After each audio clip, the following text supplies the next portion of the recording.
वाराणसी में एक हफ्ते तक एक युवती के साथ 23 लड़कों द्वारा कथित गैंग रेप मामले में एक नया मोड़ सामने आया है। दरअसल वाराणसी पुलिस कमिश्नर ने न केवल इस केस की जांच के लिए एसआईटी का गठन किया है, बल्कि अगली किसी भी गिरफ्तारी पर रोक भी लगा दी है। इतना ही नहीं, अगर गैंगरेप के आरोप गलत पाए जाते हैं तो उल्टा युवती पर ही कार्रवाई की बात सामने आई है। दरअसल इसके पीछे का कारण ये है कि गुरुवार को पुलिस कमिश्नर के ऑफिस पहुंचकर दर्जनों की संख्या में आरोपियों के परिजनों ने न केवल गुहार लगाई, बल्कि युवती की संदिग्ध गतिविधियों के वीडियो फोटो भी उपलब्ध कराए। वीडियो उसी घटनाक्रम की अवधि के दौरान के बताए जा रहे हैं जिसमें वे आरोपी युवकों के साथ घूमते फिरते नजर आ रही। दावा है कि युवती ने इंस्टाग्राम पर आरोपी युवकों से चैट करके मिलने की बात कही थी। बता दें कि पीएम मोदी ने भी वाराणसी में अपने 50वें दौरे के दौरान आला अधिकारियों से एयरपोर्ट पहुंचते ही इस मामले का संज्ञान लेते हुए कड़े निर्देश दिए। वाराणसी में युवती के साथ एक सप्ताह तक गैंगरेप के आरोपों के मामले में अब कई नए तथ्य सामने आए हैं, जिनके चलते केस में गंभीर सवाल उठने लगे।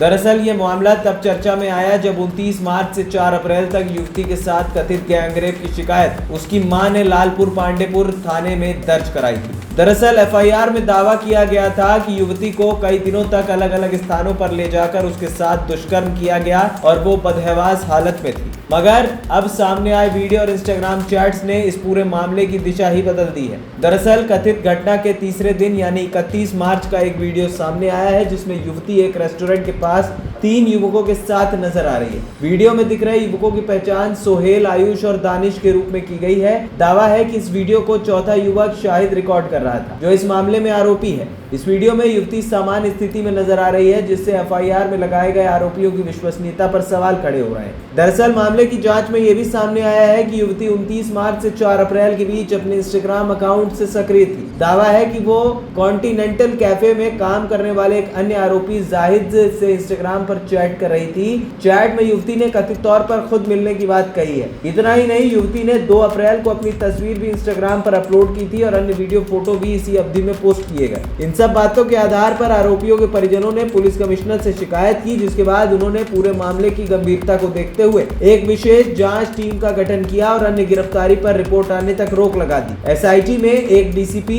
एक महिला आईपीएस अधिकारी, एक एसीपी, सर्विलांस टीम, एसओजी और एक अनुभवी जांच अधिकारी शामिल किए गए। जांच उन तमाम बिंदुओं की पड़ताल करेगी जिन्हें लेकर परिजनों ने आपत्ति जताई है। वहीं परिजनों ने यह भी आरोप लगाया कि युवती घटना के दौरान लगभग 7-8 बार अकेली थी और चाहती तो अपने घर जा सकती थी या फिर पुलिस की मदद ले सकती थी। आरोप यह भी है कि युवती ने कुछ आरोपियों से पैसे लेकर उनके नाम एफआईआर में नहीं डाले और कुछ से पैसों की मांग भी की गई थी। इस सिलसिले में पुलिस ये भी जांच करेगी कि कहीं ये मामला जबरन वसूली यानी एक्सटॉर्शन या ब्लैकमेलिंग रैकेट का हिस्सा तो नहीं है। अगर इस बात की पुष्टि हो जाती है तो युवती, उसके परिजन या जो भी व्यक्ति इसमें शामिल पाया जाएगा उसके खिलाफ कानूनी कार्रवाई की जाएगी। वहीं लड़की की मेडिकल रिपोर्ट में यह भी स्पष्ट हुआ है कि उसे कोई बाहरी चोट नहीं आई है, वो मानसिक और शारीरिक रूप से सामान्य है। एसआईटी को पूरे मामले की जांच के लिए 1 महीने का समय दिया गया है। पुलिस कमिश्नर ने यह भी कहा कि अगर किसी निर्दोष व्यक्ति को जेल भेजा गया तो उसे इंसाफ दिलाया जाएगा और कोर्ट में क्लोजर रिपोर्ट दाखिल की जाएगी। इस मामले में अब तक 12 अज्ञात और